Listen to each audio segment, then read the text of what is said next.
وہ صورت الہی کس سمت بستیاں ہیں، وہ صورت الہی کس سمت بستیاں ہیں، اب جن کے دیکھنے کو آنکھیں ترستیاں ہیں۔ خانوادہ رضویہ بریلی شریف کی علمی و دینی خدمات کی 200 سالہ تاریخ میں ایک نمایاں اور چمکتا نام حضور امین شریعت حضرت علامہ سبطین رضا خان رحمت اللہ تعالی علیہ کا ہے۔ آپ کے انتقال سے پورا عالم اسلام متاثر ہوا اور اسلامی تحریکات مزمحل و سوگوار نظر آئیں۔ آپ کے جنازے کے وقت بڑے بڑے علماء و فضلاء اور عوام و خواص آخری دیدار کے لیے قطار در قطار کھڑے تھے، اور خانوادہ رضویہ کی اہم شخصیات بھی آپ کی زیارت کے لیے بے قرار تھیں۔ یوں تو آپ کی پوری زندگی استقامت و کرامت سے لبریز تھی، مگر بعد وصال بھی آپ کی ذات بابرکات سے کرامت کا صدور ہوتا رہا۔ چنانچہ اسلامک ریسرچ سینٹر کے رکن مولانا محمد شفیق الحق رضوی اور جناب آفتاب عالم صاحب کا بیان ہے کہ جب حضور امین شریعت کو قبر میں اتارنے کی کوشش جاری تھی تو کفن شریف سے ہاتھ مبارک ظاہر ہوا اور پنجہ اوپر اٹھا، پھر ہاتھ نیچے آ گیا۔ یہ جنبش ایک پل کے لیے تھی، گویا اشارہ تھا کہ اب میں تم لوگوں سے ظاہری طور پر رخصت ہو رہا ہوں۔ اس طرح اپنے عقیدت مندوں کو آخری سلام کیا اور پھر قیامت تک کے لیے چہرہ چھپا لیا۔ آپ کے وصال پر حضور تاج الشریعہ نے فرمایا، آگے آگے امین شریعت گئے، پیچھے اشکوں کے سیلے رواں چل دیے، باغ احمد رضا کے گلے خوش نما، مسکراتے سوئے گلستاں چل دیے۔ آئیے اب آپ کا ایک دلنشین خطاب سماعت فرمائیں اور ایمان تازہ کریں۔ Track number 3۔ الرحمن الرحیم ان اللہ وملائکتہ یصلون علی النبی یا ایھا الذین آمنوا صلوا علیہ وسلموا تسلیما اللهم صل على سيدنا ونبينا وشفيعنا ومولانا محمد وعلى آله والكرم وعليه وبارك وسلم سبحان ربك رب العزة عما يصفون وسلام على المرسلين والحمد لله رب العالمين۔ الحمد لله نحمده ونستعينه ونستغفره ونؤمن به ونتوكل عليه ونعوذ بالله من شرور أنفسنا ومن سيئات أعمالنا، من يهده الله فلا مضل له ومن يضلله فلا هادي له، ونشهد أن لا إله إلا الله وحده لا شريك له، ونشهد أن سيدنا ومولانا محمدا عبده ورسوله۔ قال الله تعالى في كلامه القديم القرآن العظيم، أعوذ بالله من الشيطان الرجيم، بسم الله الرحمن الرحيم، رضي الله عنهم ورضوا عنه ذلك لمن خشي ربه، صدق الله العلي العظيم وصدق رسوله النبي الكريم، ونحن على ذلك من الشاهدين والشاكرين والحمد لله رب العالمين۔ ربنا تقبل منا إنك أنت السميع العليم وتب علينا إنك أنت التواب الرحيم۔ سب سے پہلے ہم اور آپ اپنے آقا مولا حضور احمد مجتبی محمد مصطفیٰ علیہ تحیت و ثنا کی بارگاہ بےکس پناہ میں رسد ادب و احترام ہدیہ درود و سلام پیش کریں۔ اللہم صلی علی سیدنا و نبینا شفیعنا و مولانا محمد معدن الجود والکرم و آلہ وبارک وسلم۔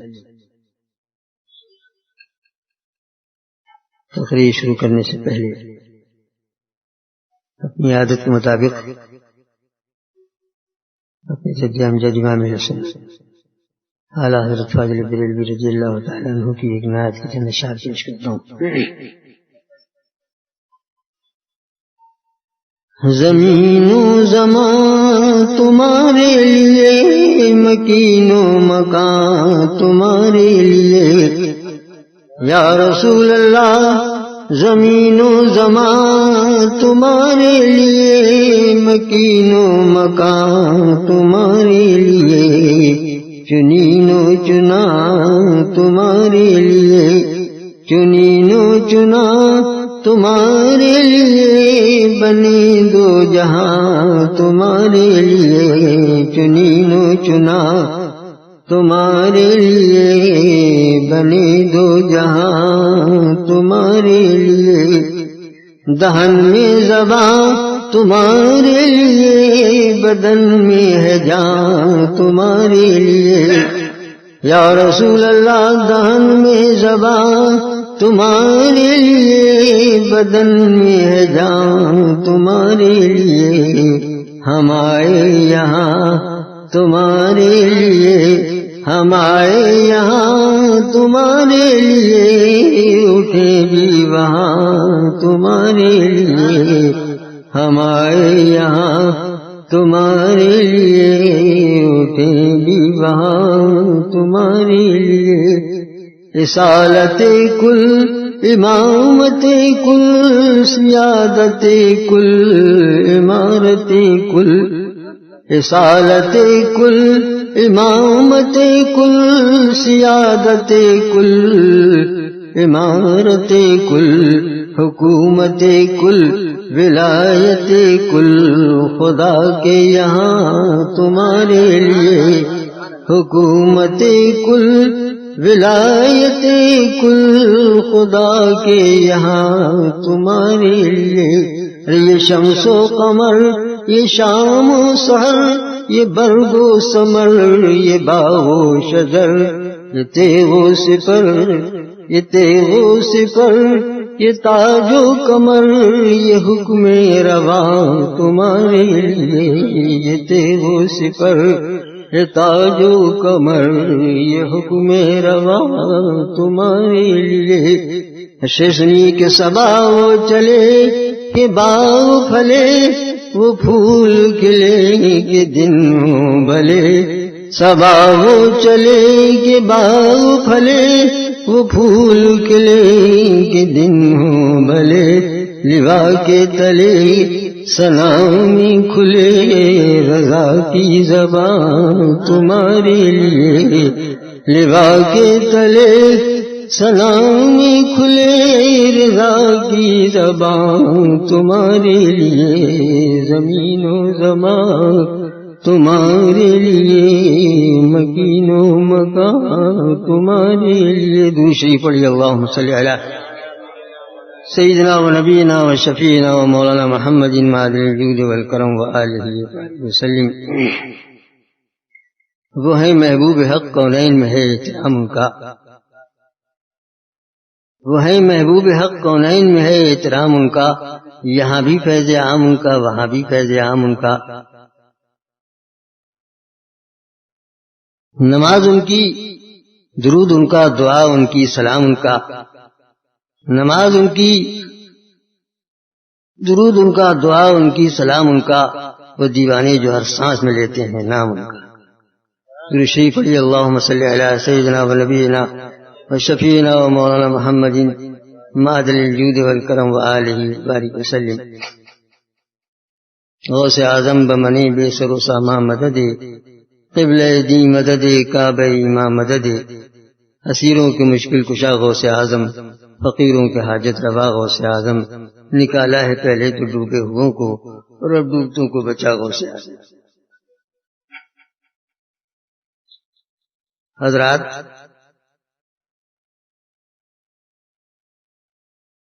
کل سے نومبر کا مہینہ شروع ہو رہا ہے اور نومبر کی دوسری یا تیسری تاریخ کو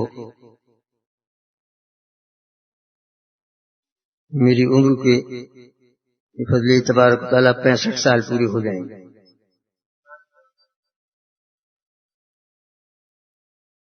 آپ جانتے ہی ہیں کہ اولاً تو عمر کی اس منزل میں آنے کے بعد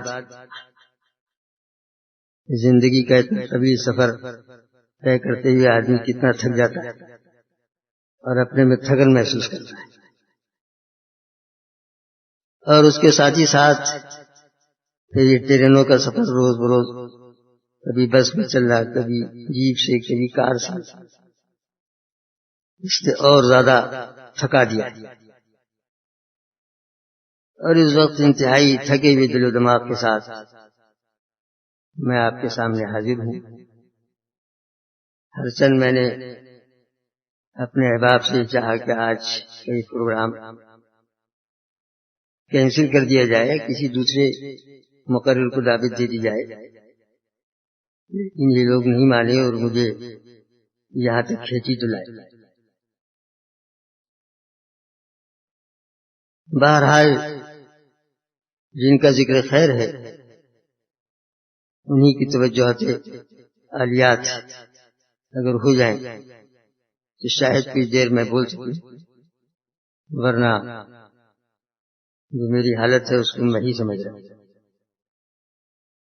درود شریف پڑھیے، اللہم صلی علی سیدنا و نبینا و شفیعنا و مولانا محمد معدن الجود والکرم و آلہ الکرام اجمعین۔ اللہ تبارک و تعالیٰ نے ارشاد فرمایا کہ رضی اللہ عنہم و رضوا عنہ ذالک لمن خشی ربہ، اللہ ان سے راضی ہوا اور وہ اللہ سے راضی۔ یہ اس کے لیے ہے کہ جو اپنے رب سے ڈرے یا اپنے رب سے ڈرا۔ تو معلوم ہوا کہ رضا الہی کا دار و مدار رب سے ڈرنے پر۔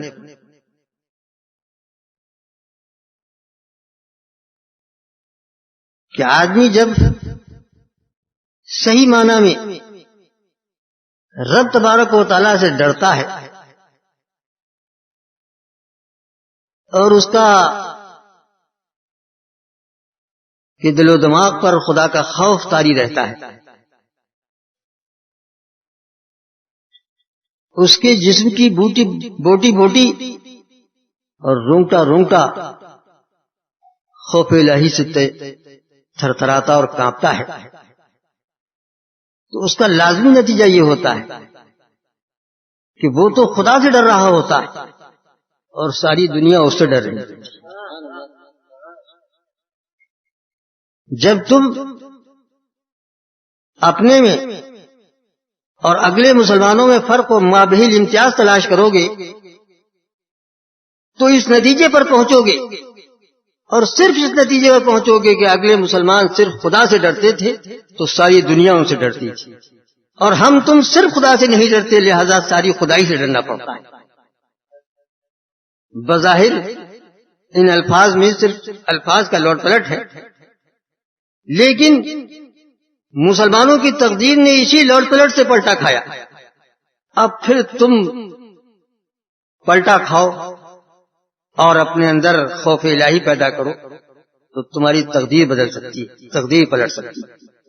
درود شریف پڑھیے، اللہم صلی علی سیدنا و نبینا و شفیعنا و مولانا محمد معدن الجود والکرم و آلہ الکرام اجمعین۔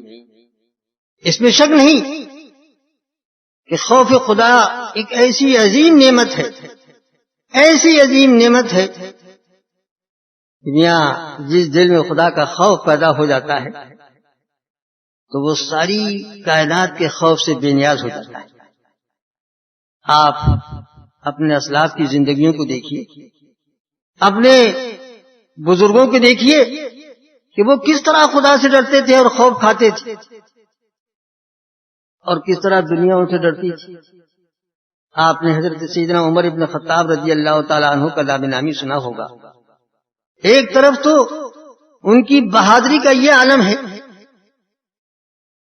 کہ میاں بڑے بڑے بہادران عرب ان کے مقابلے پر آتے ہوئے لرزتے اور کانپتے، ان کی تلوار کی دھاک سارے عالم پر بیٹھی ہوئی ہے، اور تو اور شیطان لعین ان کے نام سے ڈرتا ہے اور خوف کھاتا ہے۔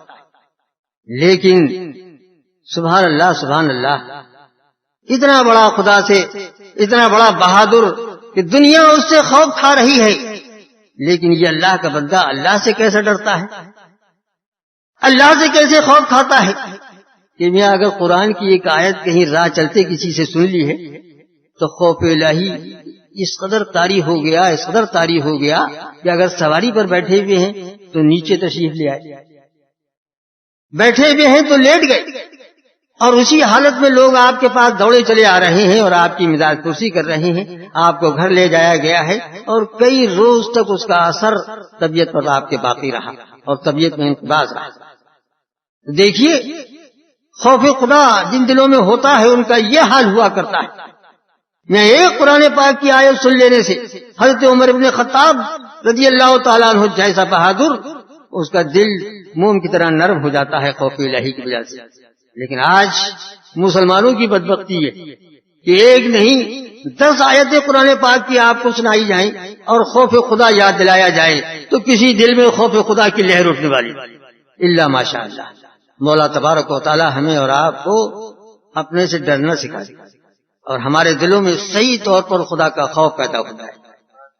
خدا سے جب آدمی بے خوف ہو جاتا ہے تو اس کا حال یہی ہوتا ہے کہ میں اللہ کہ نماز پڑھو تو آپ نماز نہیں پڑھ رہے، خدا نے فرمایا روزہ رکھو تو مسلمان روزہ نہیں رکھ رہا ہے، اس کا حکم ہے کہ زکوٰۃ دو تو زکوٰۃ نہیں دی جا رہی ہے، اس کا حکم ہے کہ مسلمان حج کرے تو لوگ حج کو نہیں جا رہے، اس کا فرمان ہے کہ جھوٹوں سے بچو، جھوٹ مت بولو اور جھوٹ پر اللہ کی لعنت ہے، لیکن مسلمان صبح سے شام تک جھوٹ بول رہے ہیں۔ اس نے حکم دیا کہ شراب نہ پیے مسلمان تو مسلمان شراب پی رہا ہے، بدکاری سے دور رہنے کا حکم دیا گیا تو بدکاری میں مبتلا نظر آ رہا ہے۔ میں پوچھنا چاہتا ہوں کہ آج وہ کون سا کام مسلمان کر رہا ہے کہ جس کے کرنے سے یہ ظاہر ہو کہ صاحب واقعی اس کے دل میں خدا کا خوف، واقعی خدا کا خوف۔ آج خوف خدا سے ہم اور آپ بالکل بے نیاز ہو گئے اور ہوتے چلے جا رہے ہیں۔ خدا را اپنے دلوں میں خدا کا خوف پیدا کر لو، اللہ سے ڈرنا سیکھ جاؤ۔ کہتے تو ضرور ہو کہ میاں اللہ سے ڈرو، ایک بھی دوسرے سے کہتا ہے جب کوئی موقع آتا ہے کہ میاں اللہ سے ڈرو، خدا کا خوف بھی تمہارے دل میں ہے، کچھ ہے نہیں، لیکن وہ کہنے والا ہے جو ہے اسی کی زندگی کو اگر دیکھو تو وہی خوف خدا سے بے نیاز نظر آئے۔ اللہ اللہ، خوف خدا دل میں ہو تو آدمی شریعت مطہرہ کا پابند ہو، احکام شرع کا پابند ہو اور صحیح معنی میں مسلمان بن جائے، صحیح معنی میں مسلمان بن جائے اور اس کا ہر کام جو ہے اللہ کی رضا اور خوشنودی کے لیے ہونے لگے۔ لیکن خوف خدا سے بے نیاز ہے، اس لیے ہر کام جو ہے وہ خوف خدا وہ رضا الہی کے لیے نہیں ہو رہا بلکہ اپنے نفس کے لیے ہو رہا ہے، اپنے نفس کے لیے ہو رہا ہے۔ یہاں آج اگر مسلمان نمازی پڑھتے ہیں تو وہ نفس کی انگیز پر پڑھتے ہیں، معاف کیجیے گا بہت کم ایسے ہوں گے کہ جو خدا کا حکم مد نظر رکھتے ہوں، محض شرم سے یا اجازت سے یا یہ کہ سمجھے صاحب نفس نے چاہا تو آپ نے پڑھ لی نماز ایک آدھ وقت کی، کیوں صاحب یہ نفس کا کہنا نہیں ہوا تو اور کس کا کہنا ہوا؟ ارے اللہ تو فرمائے کہ 5 وقت کی نماز پڑھو اور تم 1 وقت کی پڑھ رہے ہو یا کوئی صاحب 3 وقت کی پڑھ رہے ہیں۔ اگر خدا کے لیے نماز پڑھ رہے ہو، اللہ کی رضا کے لیے پڑھ رہے ہو تو 5 وقت کی نماز تمہیں پڑھنا ہے، 5 وقت کی نماز پڑھنا چاہیے۔ لیکن کتنے ایسے ہیں کہ جو نمازی نہیں پڑھتے، جمعہ ہی چھوڑے ہوئے ہیں، عیدین ہی چھوڑے ہوئے ہیں۔ بھلا بتاؤ کہ نماز جیسی اہم ترین عبادت کہ جس کو دین کا ستون بتایا گیا ہے اور حضور نے ارشاد فرمایا کہ الصلاۃ عماد الدین من اقامها فقد اقام الدین ومن هدمها فقد هدم الدین، کہ نماز دین کا ستون ہے، جس نے دین کو قائم کیا، جس نے نماز کو قائم کیا اس نے دین کو قائم کیا، اور جس نے نماز کو ڈھا دیا یا نماز کو چھوڑ دیا اس نے معاذ اللہ دین کو ڈھا دیا۔ غور کرو، پہلے ہی فرض اس سے تم اس قدر غافل ہو تو اور دوسرے فرائض کی ادائیگی کی تم سے کیا امید کی جا سکتی ہے؟ خدا را نماز کے پابند بن جاؤ۔ نماز ایک ایسی اہم ترین عبادت ہے کہ سرکار نے بھی نمازیں پڑھی اور کیسی نمازیں پڑھی کہ آپ کے قدم ہائے مبارک پر برم آ جاتا ہے، خون بہنے لگتا ہے، ساری رات نماز پڑھ رہے ہیں۔ پھر کون اللہ کا بندہ ایسا ہے کہ جس نے نماز نہ پڑھی؟ یا اولیاء کرام رضوان اللہ تعالی علیہم اجمعین، صحابہ کرام، سب اللہ کے بندے نمازوں کے پابند نظر آ رہے ہیں۔ لیکن آج کا مسلمان اولیاء اللہ سے محبت کا تو دعویدار ہے، غوث اعظم کی محبت میں شرسار نظر آتے ہو اور خوب نعرے لگاتے ہو کہ غوث کا دامن نہیں چھوڑیں گے، لیکن غوث کا دامن پکڑا ہی کبھی تم نے چھوڑو۔ خدا را غوث کا دامن پکڑا ہوتا تو تم نمازوں کے پابند نظر آ رہے ہوتے، تمہارے چہرے جو ہیں داڑھیوں سے نورانی نظر آتے اور تمہارے اعمال جو ہیں صحیح طور پر ادا ہو رہے ہوتے، اس لیے کہ اللہ کی رضا تمہارے مد نظر ہوتی۔ آج نفس کو اتنا موٹا کر لیا ہے مسلمان نے، بس علمان حفیظ، جو نفس کہتا ہے وہ کرتا ہے۔ اگر نفس نے کہا کہ سینما دیکھنا ہے تو آپ سینما دیکھنے چلے جا رہے ہیں. نفس نے کہا شراب پینا ہے تو ہمارا جوان شراب پینے کے لیے تلا ہوا ہے. نفس نے بدکاری کے لیے کہا تو اس کے لیے تیار ہو گئے آپ. اور اگر نفس نے کہا کہ ٹی وی لانا ہے تو آپ ٹی وی گھر میں لے آئے. وہ گناہوں کا ٹوکرا گھر میں لا کر رکھ لیا. اور کون سا گھر ایسا ہے کہ جو آج اس سے خالی نظر آ رہا؟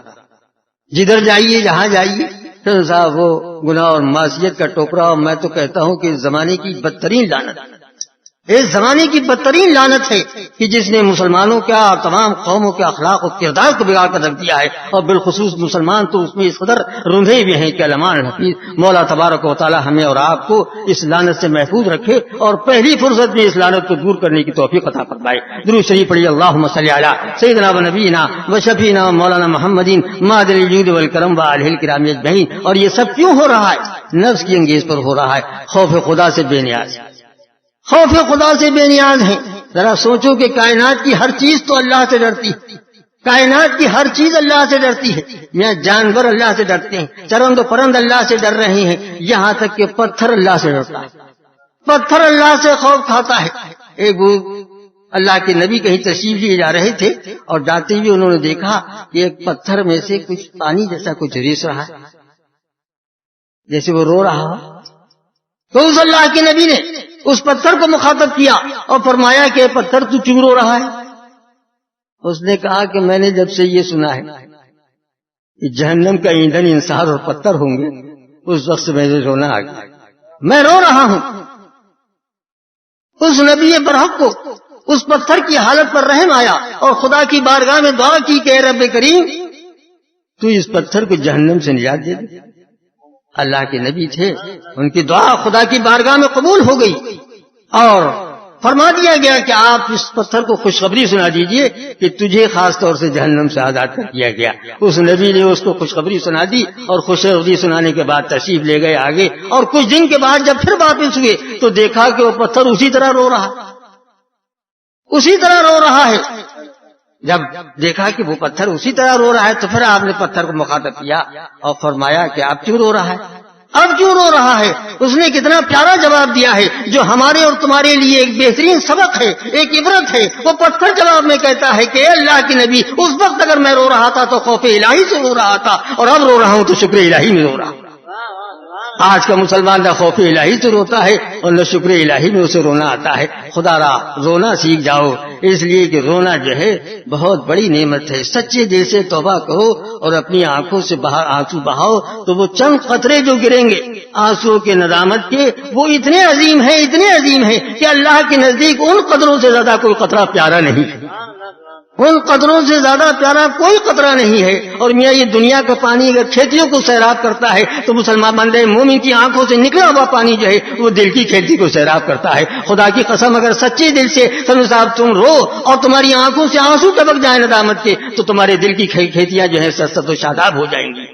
آج تم ان کھیتیوں کا رونا رے رہے ہو کہ ہماری کھیتیاں سوکھی جا رہی ہیں اور دل کی کھیتی کس قدر پچمردہ ہو رہی ہے، کس قدر سوکھ چکی ہے، اس کا تمہیں کبھی خیال پر نہیں آتا ہے. خدا را تم اپنے دلوں کی کھیتیوں کو سرسبز و شاداب بنانے کی کوشش کرو. یقین جانو کہ جس دن تمہارے دل کی کھیتیاں سرسبز و شاداب ہو گئی اس دن یہ کھیتیاں بھی سرسبز و شاداب ہو جائیں گی، تمہاری زندگی ہو جائے گی. درود شریف پڑھیے. اللہم صلی علی سیدنا و نبینا و شفینا و مولانا محمد مادر الجود والکرم و آلہ الکرام اجمعین. ایک بندے مومن کی شان یہ ہونا چاہیے کہ اس کا ہر کام جو ہے اللہ کی رضا کے اور اس کی خوشنودی کے لیے ہو رہا.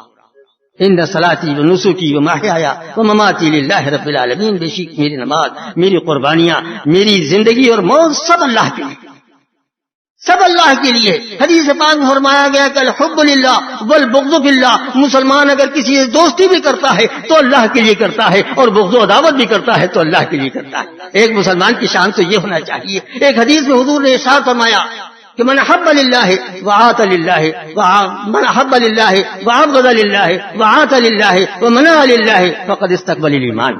حضور نے فرمایا کہ جس نے اللہ کے لیے محبت کی، اللہ کے لیے کسی سے عداوت کی، اللہ کے لیے کسی کو دیا، اللہ کے لیے منع کیا تو حضور ارشاد فرماتے ہیں کہ اس کا ایمان مکمل ہو گیا. معلوم ہوا کہ بندے مومن کا ہر کام جو ہے اللہ کے لیے ہونا چاہیے، اپنے نفس کے لیے کچھ نہیں ہونا چاہیے، اپنے نفس کے لیے کچھ نہیں ہونا چاہیے.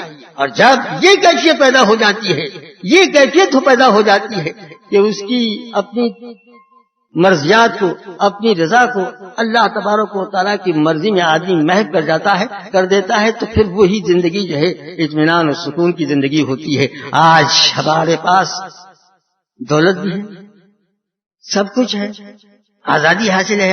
حالانکہ میں یہ کہتا ہوں کہ آزاد ہوتے ہی بھی لوگ آج غلام، آزاد ہوتے ہوئے بھی غلام ہیں، اس لیے کہ جن سے تم نے آزادی حاصل کی وہ ہزاروں منزل دور جا کے بیٹھ گئے تم سے، لیکن ذہنی طور پر آج تم انہیں کے غلام نظر آ رہے ہو، تم انہیں کے غلام نظر آ رہے ہو۔ یہ سروں کے بال یہ ان کی غلامی نہیں ہے تو پھر کیا ہے؟ یہ داڑھیوں کا منڈانا یہ ان کی غلامی نہیں ہے تو پھر کیا ہے؟ یہ مونچھوں کا بڑھانا یہ ان کی غلامی نہیں ہے تو پھر کیا ہے؟ یہ ہمارے جوانوں کی وضع قطع، یہ ان کا لباس، یہ تہذیب و تمدن یہ انگریزوں کی غلامی نہیں ہے تو پھر کیا ہے؟ خدا را ذرا سوچو کہ تم آزاد ہو یا ان کے غلام۔ آج بھی ذہنی طور پر مسلمان ہو یا دوسری قومیں ہیں سمجھا انہی کی غلام نظر آ رہی ہیں۔ ہمیں دوسری قوموں سے کیا لینا دینا ہے؟ ہمیں تو اپنے اللہ کے پیارے رسول جناب نبی کریم صلی اللہ علیہ وسلم کا غلام صحیح معنی میں بننا ہے کہ ہم ہر ایک بار سے پہچانے جائیں اور جانے جائیں کہ ہاں ہم مسلمان ہیں۔ یہاں آپ اس شامیانے کے نیچے بیٹھے نظر آ رہے ہیں تو سمجھ لیا کہ صاحب مسلمان ہیں، لیکن یہاں سے جانے کے بعد اگر ہم کل آپ کو کہیں رائے پور میں دیکھیں یا کسی دوسرے شہر میں دیکھیں تو پہچان نہ سکیں گے کہ آپ وہی ہیں جو وہاں شامیانے کے نیچے بیٹھے تھے یا کوئی اور اغیار میں سے۔ ذرا سوچو کہ مسلمان کی آج حالت کیا ہو رہی ہے۔ ایک غلام مصطفیٰ اس کی شان تو یہ ہو کہ وہ جہاں کہیں بھی ہو تو سب پہچانا جائے، چاہے جناب اپنے شہر میں ہو، دوسرے شہر میں ہو، مسجد میں ہو، بازار میں ہو، دنیا کے کسی گوشے میں ہو، جہاں کہیں بھی ہو پہچانے والا پہچان لے اور کہنے والا کہہ دے کہ یہ ہے دیکھو جو غلام مصطفیٰ ہے، یہ جو جا رہا ہے غلام مصطفیٰ ہے، یہ غلام غوث ہے۔ میرے دوستوں بزرگوں، مسلمان کی شان تو یہ ہونا چاہیے، اور یہ جب ہی ہو سکتا ہے کہ تم اپنے نفس کو کچل دو، اپنے نفس کو مارو اور اپنے ہر کام جو ہے اللہ اور رسول کی خوشنودی کے لیے کرنے لگو، اللہ اور رسول کی خوشنودی کے لیے کر لو۔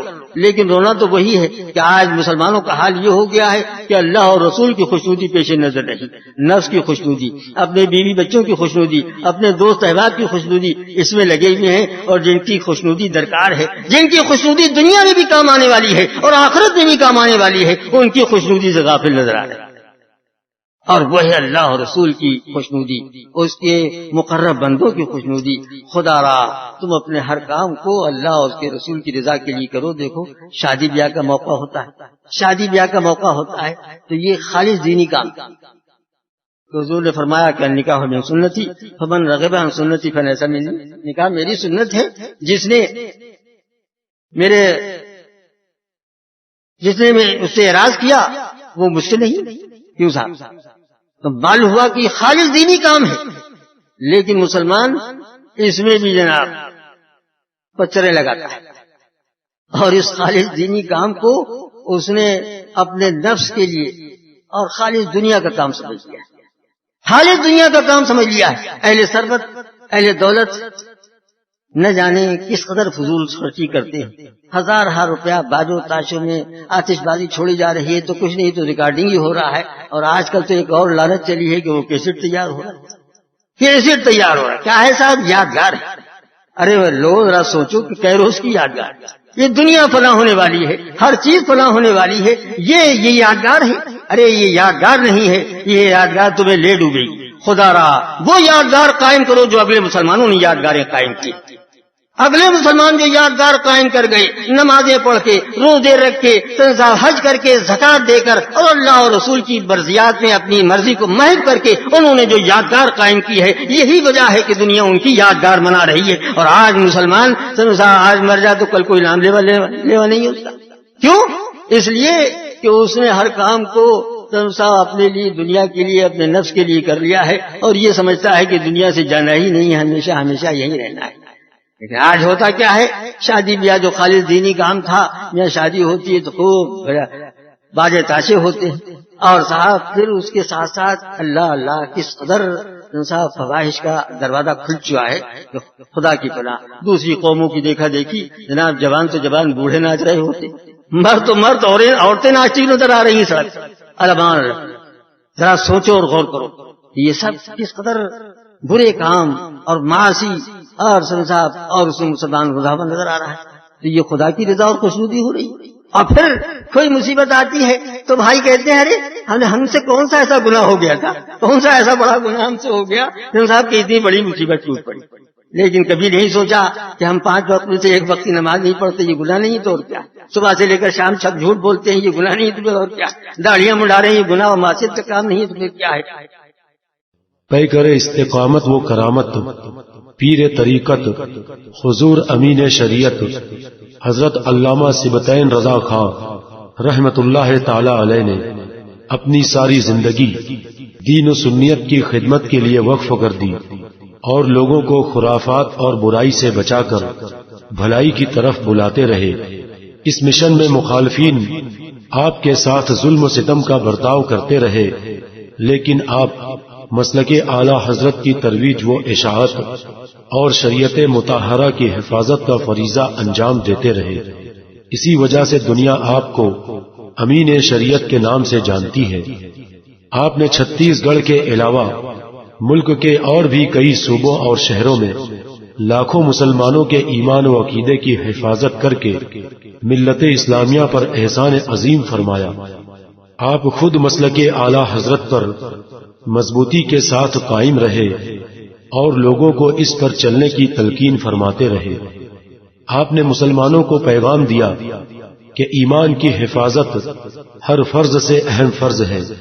اسی طرح چلتی ٹرین پر نماز پڑھنے کا مسئلہ، جدید ذرائع سے چاند کی شہادت، ٹی وی اور ریڈیو کا شرعی حکم اور نماز میں لاؤڈ اسپیکر کے استعمال کے بارے میں آپ کا وہی موقف تھا جو سیدنا اعلی حضرت سیدنا حضور مفتی اعظم اور اس دور کے اکابر علماء اہل سنت کا تھا، اور آج بھی جو موقف حضور تاج الشریعہ اور دیگر مشاہیر علماء اہل سنت کا ہے. یعنی چلتی ٹرین میں فرض اور واجب اور سنت فجر وغیرہ نہیں ہو سکتی. اگر وقت نکلتا دیکھے تو پڑھ لے اور بعد میں دہرا لے. اسی طرح لاؤڈ اسپیکر کی ابتدا میں نماز صحیح نہیں، اور ٹی وی اور ریڈیو یعنی جاندار کی تصویر یا مووی ہرگز جائز نہیں، اور اسلام کی تبلیغ کے لیے بھی ان کی اجازت نہیں. لہذا ہم پر ضروری ہے کہ اپنے پیر و مرشد اور اہل سنت کے عظیم پیشوا کے مشن اور تعلیمات کو یاد رکھتے ہوئے ان چیزوں سے پرہیز کریں اور دوسروں کو بھی بچائیں. اگر ہم نے ایسا کیا تو ہمارے لیے دونوں جہان میں کامیابی ہے، اور یہی حضور امین شریعت کی بارگاہ میں ہماری جانب سے بہترین خراج عقیدت ہوگا. کھلایا پلایا کرتے تھے، اور جب ان کی جیب میں پیسے نہیں رہتے تو ادھار قرض کر لیا کرتے، دوسروں سے لے لیا، کچھ کسی لے لیا، اور پھر بھی اپنا کھلا رہے ہیں لوگوں کو. اب جب ان کا آخری وقت ہوا اور دنیا سے جانے لگے تو قرض خواہ تھے، کافی قرض خواہ بہت تھے، اور ان کا سب کا قرضہ آ رہا تھا. تو لوگوں نے سوچا کہ اب تو یہ حضرت جا ہی رہے، چلو بھائی اپنا قرض تو ان سے وصول کر لیا جائے. اپنا قرض تو وصول کر لیا جائے. 1 آئے، 2 آئے، 3 آئے، 4 آئے، جو آتے گئے ان سب کو حضرت بٹھا دے گئے، فرمایا بیٹھیے بیٹھیے بیٹھیے. اور انہوں نے کہا کہ حضرت ہمارا اتنا قرض ہے، اتنا قرض ہے. ہم نے کہا ٹھیک ہے دیا جائے گا. کہ اتنی دیر میں جناب ایک بچہ حلوہ بیچتا ہوا نکلا، حلوہ بیچتا ہوا نکلا اور آواز لگا رہا تھا گرم حلوہ، حلوہ گرم. آپ نے اس کو بلوایا اور کہا کہ ان سب کو حلوہ کھلواؤ، ان سب کو حلوہ کھلواؤ. اس نے جناب سب کو کھلا دیا. وہ خوش ہوا کہ صاحب میرا تو پورا تھالی بک جائے گا، پورا تھالی بک جائے گا. سب کو حلوہ کھلوا دیا اس نے. اور اس کے بعد انہوں نے کہا کہ حضور پیسے میرے دیجیے. ارے ان کے یہ پیسے لینے تو سب آئے ہوئے ہیں، تم بھی بیٹھ جاؤ. بچہ تھوڑی دیر بیٹھا، اب بچہ ہی تو تھا، وہ رونے لگا. اور اس نے کہا کہ حضور میں یتیم ہوں، میرے باپ کا سایہ سر سے اٹھ چکا ہے، میں ہوں، میری ماں ہے، اسی سے گزر ہوتی ہے. میں حلوہ تھوڑا بلوا کے اور بیچ لیتا ہوں، اسی سے میری گزر ہوتی ہے، اور اب آپ پیسے عنایت فرما دیجیے. روتا جا رہا کہ اتنی دیر میں ایک اللہ کا بندہ آیا، کوئی سخی آیا اور بزرگان دین کا معتقد آیا، اور اس نے آ کر ایک اشرفیوں کی تھیلی یا چند تھیلیاں آپ کی خدمت میں پیش کر دی. آپ نے فرمایا کہ اتنا قرضہ تمہارا ہے، اتنا قرضہ تمہارا ہے، اتنا تیرے حلوے والے کو بھی دے دیا. کسی نے پوچھا کہ حضور یہ آپ نے کیا کیا کہ آخر وقت میں بھی حلوہ قرض ادھار لے کر کھلوا دیا لوگوں کو؟ آپ نے فرمایا کہ بھائی تم لوگ جو تھے، تم تو بڑے ہو، معمر ہو، تمہیں تو رونا آتا نہیں. میں نے یہ دیکھا کہ بچہ چھوٹا ہے اور یتیم ہے، اسے ضرور رونا آ جائے گا، اور جب یہ رونا اس کو آ جائے گا تو اللہ کی رحمت کو پیار آ جائے گا، رحمت خدا بندی کو پیار آ جائے گا. اور وہی ہوا کہ ادھر یہ رویا ہے اور ادھر رحمت خدا بندی کا نزول ہو گیا ہے. درود شریف پڑھیے اللہم صلی علی سیدنا و نبینا و شفیعنا و مولانا محمد معدن الجود والکرم. خدا را رونا سیکھ جاؤ, رونا سیکھ جاؤ, یہ بہت بڑی بات ہے, بہت بڑی بات ہے. اور جب تم رو گے صاحب ندامت کے آنسو بہاؤ گے تو پھر تمہاری زندگیاں سدھر جائیں گی, تمہارے دلوں کی کھیتیاں سرسبز و شاداب ہو جائیں گی, تمہاری زندگیوں میں نکھار آ جائے گا, آخرت سنور جائے گی. مولا تبارک و تعالی ہمیں اور آپ کو ہمارے دلوں کو اپنے خوف سے مالا مال فرما دے اور ہمیں اپنی بارگاہ میں آنسو بہانا سکھا دے. درود شریف پڑھیے اللہم صلی علی سیدنا و نبینا و شفیعنا و مولانا محمد معدن الجود والکرم وآلہ الکرام اجمعین رضی اللہ عنہم ورضوا عن ذلک لمن خشی ربہ. اللہ ان سے راضی ہوا اور وہ اللہ سے راضی, اللہ ان سے راضی ہوا اور وہ اللہ سے راضی. دیکھو بھائی, دنیا کا بھی قاعدہ ہے, اصول ہے کہ اگر آپ کا کوئی غلام ہے اور آپ اس کے آقا ہیں, غلام آپ کی مرضی کے مطابق کام کرتا ہے, آپ کی رضا اور خوشنودی کا خیال رکھتا ہے, تو ظاہر ہے کہ آپ اس سے خوش ہو جائیں گے اور اسے نوازیں گے. کیوں صاحب؟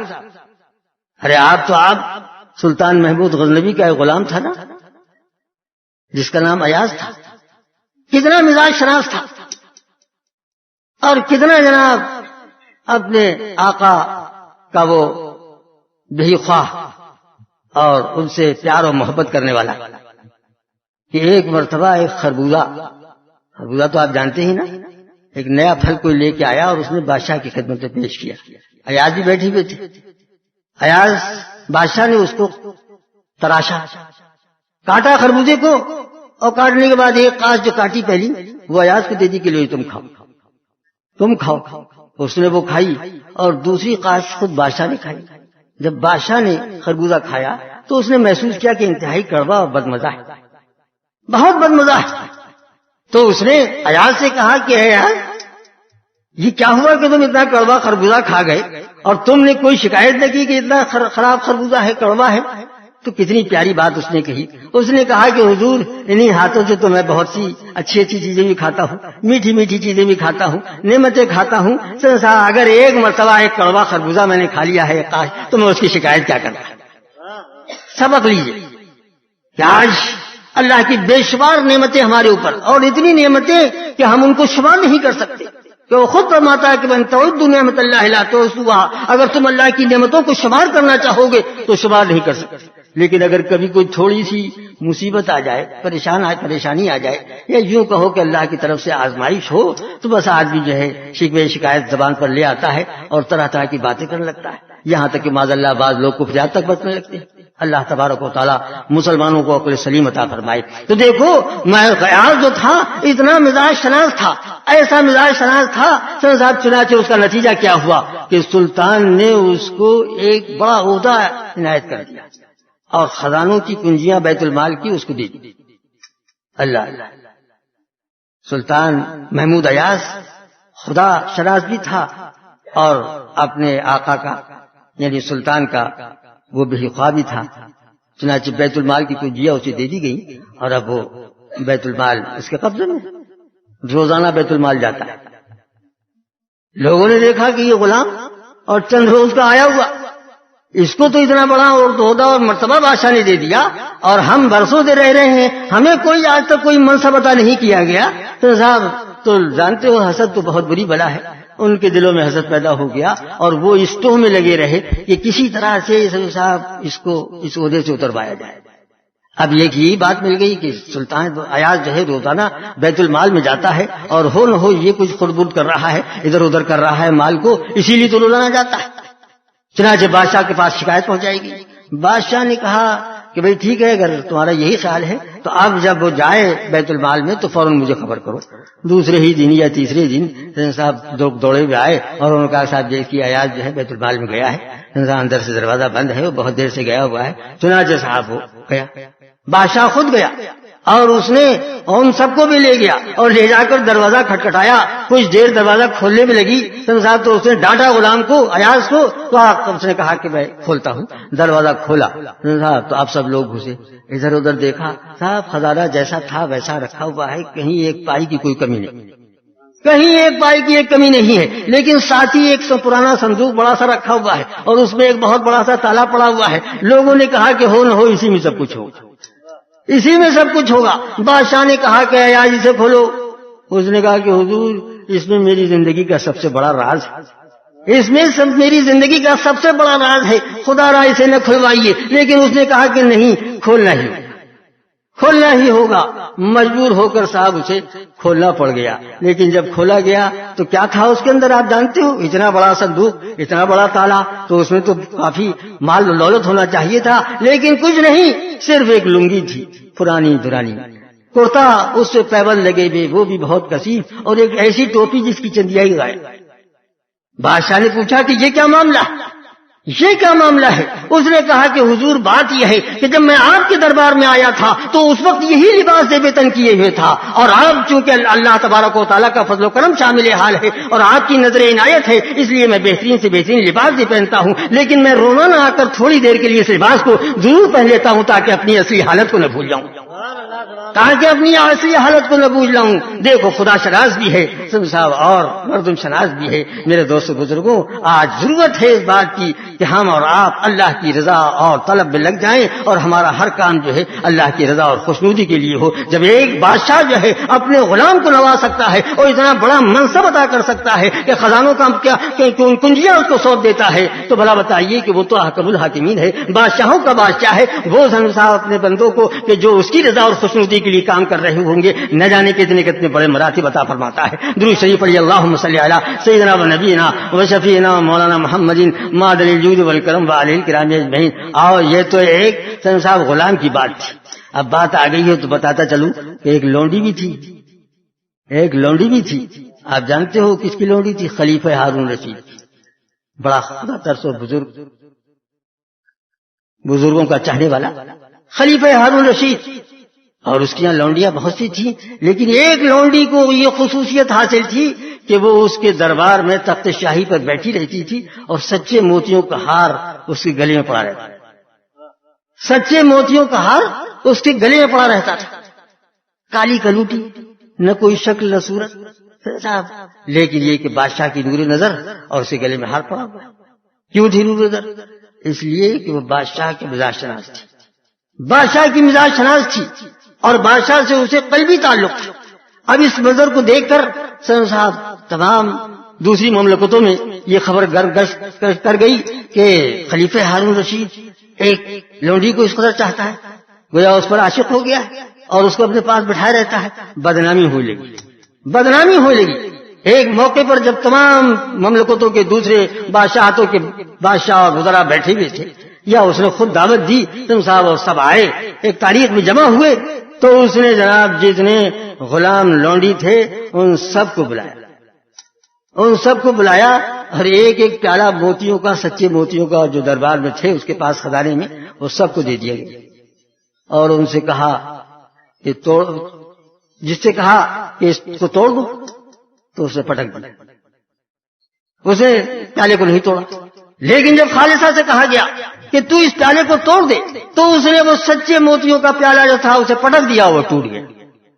بادشاہ نے پوچھا کہ یہ کیا معاملہ؟ ان سے پوچھا جنہوں نے نہیں توڑے تھے کہ بھئی تم نے کیوں پھینک دیے، ہمارا حکم پاتی کیوں نہیں پھینکے؟ تو انہوں نے کہا کہ بھئی بات یہ تھی کہ اس سے خزانے کا نقصان ہو جاتا، پیالے ٹوٹ جاتے. لیکن خالصہ سے جب پوچھا گیا کہ تم نے کیوں نہیں توڑا تو اس نے کتنی پیاری بات کہی. اس نے کہا کہ اگر میں توڑ دیا میں نے تو اس سے خزانے ہی کا نقصان ہوا، اور اگر نہیں توڑتی تو آپ کا دل ٹوٹ جاتا. تو دیکھو خالصہ کتنی سمجھدار تھی، اور یہی وجہ تھی کہ بادشاہ کو چاہتی تھی سچے دل سے، اور یہ کہ ادب شناس تھی، لہذا بادشاہ نے اسے جناب اپنے دربار میں بٹھا دیا. اس سلسلے میں ایک بڑی ہی دلچسپ بات یاد آئی کہ اس زمانے میں ابو نواس شاعر، ایک عربی زبان کا شاعر گزرا ہے صاحب، بڑا ہی مشہور. اس کے قصائد آج بھی درسگاہوں میں پڑھائے جاتے ہیں صاحب. اب بڑے ہی مشکل مضامین اس کے اندر،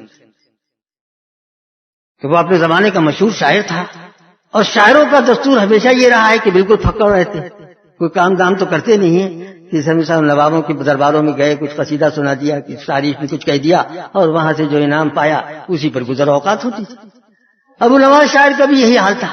ایک مرتبہ جب اس کی جیب میں کچھ نہیں رہا تو وہ ایک شاندار قصیدہ لکھ کر لے کر گیا اور بھرے دربار میں صاحب پہنچا تو وہاں خالصائی بیٹھی ہوئی تھی تخت پر اور بادشاہ کی توجہ اس طرف تھی.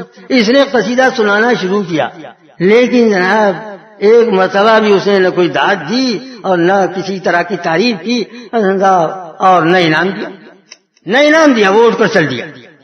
ابو نواز چل دیا مگر بڑا ذہین شاعر تھا اور بڑا ہی طبع فی البدی شاعر جسے کہتے ہیں. اس نے گیٹ سے نکلتے صدر دروازے سے جب وہ نکلنے لگا شاہی بیل کے تو ایک شعر لکھ دیا عربی میں. جاتے جاتے اسے لکھ لیا تھا اور اسے دروازے پر لکھ دیا کہ لقد ضاع شعری علی بابکم کما ضاع عقد علی خالصہ. میرا یہ اشعار آپ کے دربار میں ایسے ضائع ہو گئے, ایسے بیکار ہو گئے کہ جیسے یہ سچے موتیوں کا ہار خالصہ کے گلے میں بیکار. یہ کالی کلوٹی لونڈی اس کے گلے میں آپ نے سچے موتیوں کا ہار ڈال رکھا ہے. صاحب اس نے ڈال یہ شعر لے کر چلا گیا. فوراً دروازے تو دیکھا صاحب تو اس نے جا کے بادشاہ کو خبر کر دی کہ حضور ایسا ایسا لکھ گیا. اس کو غصہ آ گیا اور اس نے کہا بلایا جائے ابو نواز کو. اب یہ عربی زبان کی وسعت اور اس شاعر کی طباعی دیکھو کہ جب وہ واپس آنے لگا تو اس نے لقد ضاع شعری علی بابکم کما ضاع عقد علی خالصہ جہاں عین لکھا ہوا تھا عین کے دائرے کو مٹا دیا اور صرف حمزہ رہنے دیا. عربی زبان کی وسعت کیسی وسیع زبان ہے اللہ اللہ کہ ضاع اگر عین سے پڑھا جائے تو اس کے معنی ہوں گے کہ بیکار ہو گیا, ضائع ہو گیا, اور اگر ضاع حمزہ سے پڑھا جائے تو اس کے معنی ہے چمک اٹھا, روشن ہو گیا. چنانچہ اب جب دائرہ مٹا دیا اور بادشاہ کے دربار میں پہنچا اور بادشاہ نے پوچھا کہ بھئی کیا تم نے کیسا شعر لکھ گئے ہو؟ کہنے لگا کہ حضور میں لکھا ہے کہ لقد ضاع شعری علی بابکم کما ضاع عقد علی خالصہ. میرے اشعار آپ کے دربار میں ایسے چمکے کہ جیسے یہ سچے موتیوں کا ہار خالصہ کے گلے میں چمک رہا.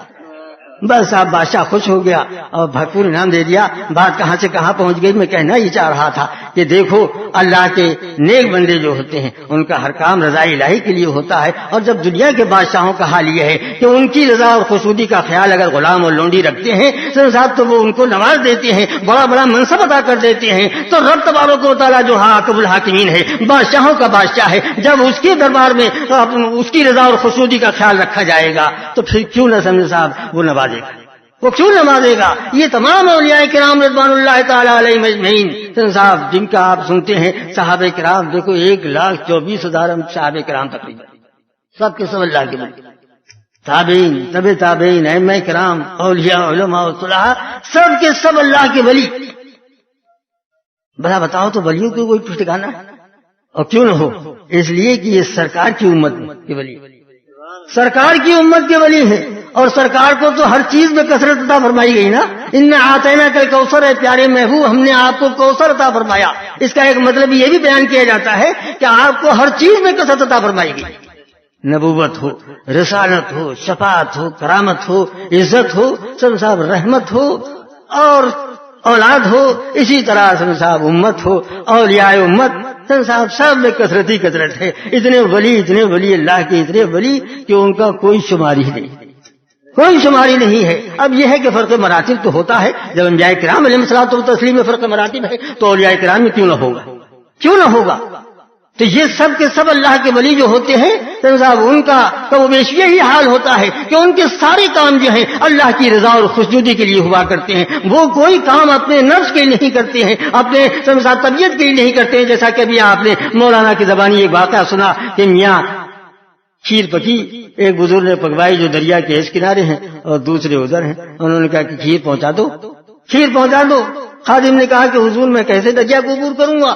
کہہ دینا دریا سے یہ اس کی طرف سے لے جا رہا ہوں کہ جس سے آج تک اپنی بیوی سے صحبت نہیں کی یا اپنی بیوی کے قریب نہیں گیا, حالانکہ آپ کی اولاد بھی تھی. دریا کو عبور کر گیا یہ کہہ کر. اور جب ادھر پہنچا اور وہ کھیر اس کے سامنے انہوں نے کھا بھی لی, برتن خالی کر کے اسے دے دیا, اور اب وہ واپس ہونا چاہتا ہے تو ان سے پوچھتا ہے کہ حضرت آپ فرمائیں کہ میں دریا کو کیسے پار کروں گا؟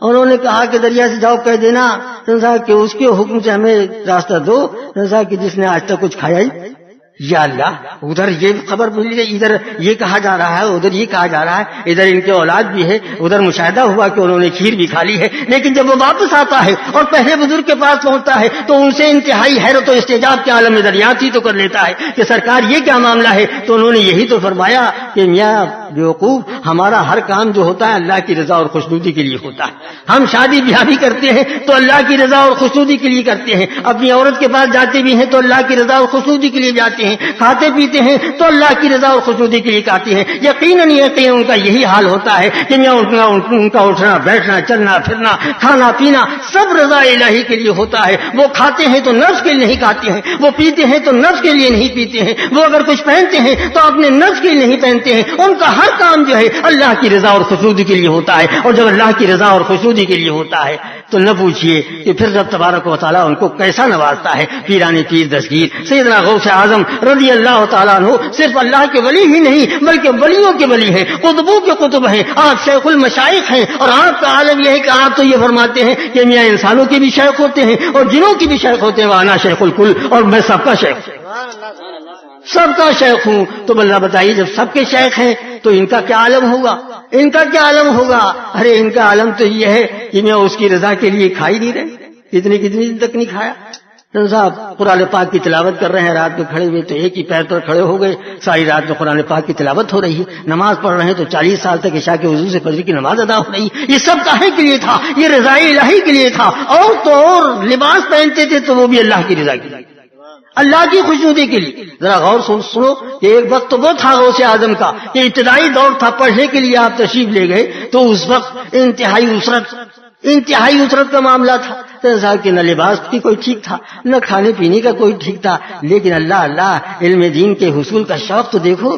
اللہ کے ولی ہے، مادرزاد ولی ہیں، لیکن شعور سنبھلتے ہی علم دین کا شوق پیدا ہوا، علم دین کا شوق پیدا ہوا۔ خدا را ذرا سوچو کہ آج ہمارا عالم یہ ہے کہ میاں اگر گھر کے سامنے مدرسہ ہو تب بھی ہمیں توفیق نہیں ہوتی ہے کہ ہم کچھ علم دین کی باتیں خود جا کر سیکھیں یا کم از کم اپنے بچوں ہی کو بھیجیں۔ آج علم دین کی ناقدری ہو رہی ہے میرے دوستوں بزرگوں، اور اسی ناقدری کا نتیجہ ہے کہ آج مسلمان کی کوئی قدر و منزلت دنیا کی نگاہوں میں نہ رہی۔ علم دین ایک ایسی دولت تھی، ایک ایسی عظیم دولت ہے کہ میاں دنیا کی دولت جو ہے یہ تو ختم ہو جانے والی ہے، لیکن علم کبھی ختم نہیں ہوتا ہے، اور وہ بھی دین کا علم جس کے سینے میں ہو۔ اللہ اللہ اس کے مراتب و مناقب جو بیان کیے گئے ہیں حدیث طیبہ میں صاحب وہ بہت زیادہ بھی ہے، اور نہ ان کے بیان کرنے کا کوئی موقع ہے، مگر میں یہ بتاتا ہوں کہ دیکھو آج مسلمانوں کی غفلت کا یہ عالم ہے کہ علم دین کے حصول سے بھی غافل، چاہتے ہی نہیں کہ کچھ دین کی باتیں سیکھ لیں، اپنی زندگی کو سلم صاحب سنوارنے کی کوشش کریں۔ لیکن پیرانی پیر دستگیر سیدنا غوث اعظم رضی اللہ تعالیٰ عنہ علم حاصل کر رہے ہیں، اور ایسے حال میں کہ کھانے پینے کا کوئی انتظام نہیں ہے، انتہائی اسرت اور تندرستی کا ماحول ہے، صاحب پریشان ہے، لیکن پریشان اس کے لیے نہیں ہے، بس یہی ہے کہ کسی طرح علم حاصل ہو جائے۔ کبھی پتے چبا کر وقت گزار رہے ہیں صاحب، کبھی پھٹا پرانا لباس پہن کر، کبھی بھوکے رہ کر، لیکن علم دین حاصل کر رہے ہیں، علم دین حاصل کر رہے ہیں۔ اور لیکن ایک وقت وہ آتا ہے کہ وہی غوث اعظم ہے کہ جب اللہ نے اب ان کو مراتب جلیلہ عطا فرمائے تو اب یہ ہے کہ صاحب مرغ کھا رہے ہیں اور پہنتے ہیں تو بہترین سے بہترین لباس پہنتے ہیں، شاہانہ لباس پہنتے ہیں، اور کائے کے لیے پہنتے ہیں؟ اپنے نفس کے لیے نہیں، نفس کے لیے نہیں، بلکہ بہترین لباس اگر پہنا جاتا ہے تو وہ بھی غریبوں کے لیے پہنا جاتا ہے۔ صبح کو پہنتے ہیں تو شام کو غریبوں کو دے دیا جاتا ہے، شام کو عمدہ لباس پہنتے ہیں تو صبح کو غریبوں کو دے دیا جاتا ہے۔ اور عالم یہ ہے کہ سب سے اعلیٰ سب سے سلاطین و بادشاہوں کا جو لباس اس زمانے میں ہوتا تھا وہ آپ کے لایا جاتا تھا۔ ایک مرتبہ ایک خادم آپ کا گیا اور جناب بزاز سے کہا کہ جو سب سے اچھا کپڑا ہو وہ دو۔ اس نے کہا کائے کے لیے جا رہے ہو؟ جانتا تھا کہ سرکار کا خادم ہے، پوچھا کس کے لیے جا رہے ہو؟ کہنے لگے سرکار کے لیے جا رہا ہوں۔ اس کے دل میں بدگمانی پیدا ہو گئی کہ میاں یہ کیسے فقیر ہیں؟ تو صاحب ایسے اللہ کے بندے مشہور ہیں اور ان کا حال یہ ہے کہ بہترین سے بہترین لباس، شاہانہ لباس پہنتے ہیں۔ بس اس بدگمانی کا آنا تھا کہ ادھر خادم کو دے کر کپڑا دے کر روانہ کیا اور ادھر کسی ضرورت سے اٹھتا ہے اور پیر میں ایک کیل گڑ گئی، ایسی گڑی کہ اب وہ کیل جو ہے کسی طرح نکلنے میں نہیں آ رہی، اور نکلی تو کیسے نکلے کہ یہ تو غوث اعظم کی گاڑی ہوئی کیل تھی، ان کی بدگمانی کے نتیجے میں لگی تھی تڑپ رہا ہے مچھلی کی طرح. لوگ آنے جانے لگے کہ کیا معاملہ ہے. ہر جگہ کیل نکالنے کی کوشش کی گئی لیکن نہیں نکلی. تو کسی نے پوچھی تو لیا کہ بھئی کیا ہوا تھا. انہوں نے کہا کہ حضور بزداز نے بتایا کہ ایسا ایسا ہوا کہ بھئی خادم آیا تھا اور اس سے میں نے پوچھا تو کس کے لیے خرید رہے ہو. تو انہوں نے کہا سرکار کے لیے. تو مجھے یہ خیال پیدا ہوا. تو کسی نے کہا کہ یہ سب اسی بدگمانی کا نتیجہ ہے, تم جاؤ سرکار کی خدمت میں اور توبہ کرو, معافی چاہو. تو صاحب یہ کیل کوئی معمولی کیل نہیں. اس کی سمجھ میں بھی آیا اور وہ گیا. دیکھو وہ گیا, اور جب گیا ہے تو ابھی وہ زبان سے کچھ نہیں کہہ پایا تھا. سرکار غوث اعظم خود ہی فرماتے ہیں کہ کیوں میاں یہ بدگمانی کرتے ہو کہ ہم اچھے سے اچھا لباس پہنتے. اللہ اللہ, آج لوگ کہہ رہے ہیں کہ رسول اللہ کو علم غیب نہیں, پیٹھ پیچھے کا علم نہیں ہے, دیوار پیچھے کا علم نہیں ہے. یہ کیسا علم ہے پیرانی پیر دستگیر سیدنا غوث اعظم رضی اللہ تعالیٰ عنہ کا کہ ادھر اس نے کچھ بیان نہیں کیا ہے اور سرکار فرماتے ہیں کہ یہ بدگمانی تمہارے دل کے اندر پیدا ہو گئی. اور یاد رکھو کہ میں اچھا لباس پہنتا ہوں تو اس کے حکم سے پہنتا ہوں, میں اس کے حکم سے پہنتا ہوں. میرے دوستوں بزرگوں, تو ان کا کھانا پینا پہننا سب اللہ کی رضا اور خوشنودی کے لیے ہوا کرتا ہے, اور اسی لیے ان کی زندگی بڑی مطمئن زندگی ہوتی ہے. وہ بالکل بے خوف ہوتے ہیں اور بڑے ہی اطمینان کی زندگی ہوتی ہے. آپ نے سنا ہوگا کہ حضرت سیدی بہلول دانا رحمۃ اللہ تعالی علیہ ایک مرتبہ ایک قبرستان میں بیٹھے ہوئے تھے. خلیفہ ہارون رشید کہیں سے گزر رہا تھا. اس نے دیکھا کہ بہلول دانا بیٹھے ہوئے ہیں اور بڑے اطمینان سے. میں تو بادشاہ ہوں, صاحب بادشاہ ہوتے بھی مجھے اتنا اطمینان نہیں ہے جتنا ان کو حاصل ہے. بزرگوں سے محبت رکھتا تھا. گھوڑا کھڑا کیا اور وہاں پہنچ کر دستبوسی کی سلام کے بعد, اور انہوں نے پوچھنے لگا کہ سرکار یہ کیا بات ہے, میں بادشاہ ہوتے ہوئے بھی مطمئن نہیں, دن کو پریشان, رات کو پریشان, کبھی کبھی تو راتوں کی نیند اسٹارٹ ہو جاتی ہے امور مملکت کی وجہ سے, اور آپ ہیں کہ آپ کی زندگی بڑی بے فکری سے گزر رہی ہے. آپ نے فرمایا کہ دیکھو آدمی پریشان جب ہوتا ہے جب کوئی بات اس کی مرضی کے خلاف ہوا کرتی. سبحان اللہ سبحان اللہ. ان بزرگوں کی معمولی بالی باتوں میں بھی کیسی ہدایت ہوتی تھی, کیسے پیاری پیاری باتیں ہوتی تھیں. اللہ اللہ. آپ نے فرمایا کہ پریشانی آدمی کو جب ہوتی ہے کہ جب کوئی بات اس کی مرضی کے خلاف ہو جاتی ہے, اور جب مرضی کے خلاف ہوتی ہے تو پریشان ہوتا ہے, اور جب ہر کام اس کی مرضی کے مطابق ہو رہا ہو تو پھر اسے کیا پریشانی ہے. اور آپ نے فرمایا کہ ہمارا ہر کام جو ہے ہماری مرضی کے مطابق ہو رہا ہے. سورج نکلتا ہے تو ہماری مرضی کے مطابق نکلتا ہے, ڈوبتا ہے تو مرضی کے مطابق نکلتا ہے ڈوبتا ہے, جاڑا آتا ہے تو ہماری مرضی کے مطابق, گرمی کا موسم آتا ہے تو ہماری مرضی کے مطابق, برسات آتی ہے تو ہماری مرضی کے مطابق. اس نے کہا کہ حضور میں تو آج تک یہ سنتا آیا تھا کہ ہر کام اللہ کی مرضی سے ہوتا ہے, اللہ کے حکم سے ہوتا ہے, اور آپ یہ فرماتے ہیں کہ ہر کام ہماری مرضی سے ہوتا ہے. آپ نے فرمایا کہ بے وقوف تو سمجھا ہی نہیں, یہی تو راز ہے, یہی تو نقطہ ہے کہ جو ہمارے اور دوسروں کے درمیان وجہ امتیاز ہے. آپ نے فرمایا کہ ہم نے اپنی رضا, اپنی خوشنودی کو اللہ کی رضا اور خوشنودی میں محض کر دیا ہے. اب جو اس کی مرضی ہے وہ ہماری مرضی ہے, جو اس کا کہنا ہے وہ ہمارا کہنا ہے. گفتہ اللہ ببد گرچہ ذلقوم عبداللہ ببد وآخر دعوانا الحمدللہ رب العالمین. فرما ٹوٹے کلمات جو کچھ عرض کیا گیا اس کو قبول فرما, اور کسی طرح کی بھول ہو گئی ہو, صاحب ہو گیا ہو تو اس کو اپنی رحمت سے معاف فرما. خدا بندہ تو ہمارے گناہوں کو معاف فرما, خطاؤں سے درگزر فرما. مولا کریم جتنے مسلمان مرد و عورت اس محفل میں شریک ہیں, جانے سے پہلے ان سب کے گناہوں کو معاف فرما دے, اور ان سب کے صدقے میں مجھ گناہگار کے گناہوں کو معاف فرما. خدا بندہ تو بڑا رحیم کریم ہے, ہماری حالت کو رحم فرما دے, کرم فرما دے. مولا کریم ہماری بدعملیوں کو دور فرما دے.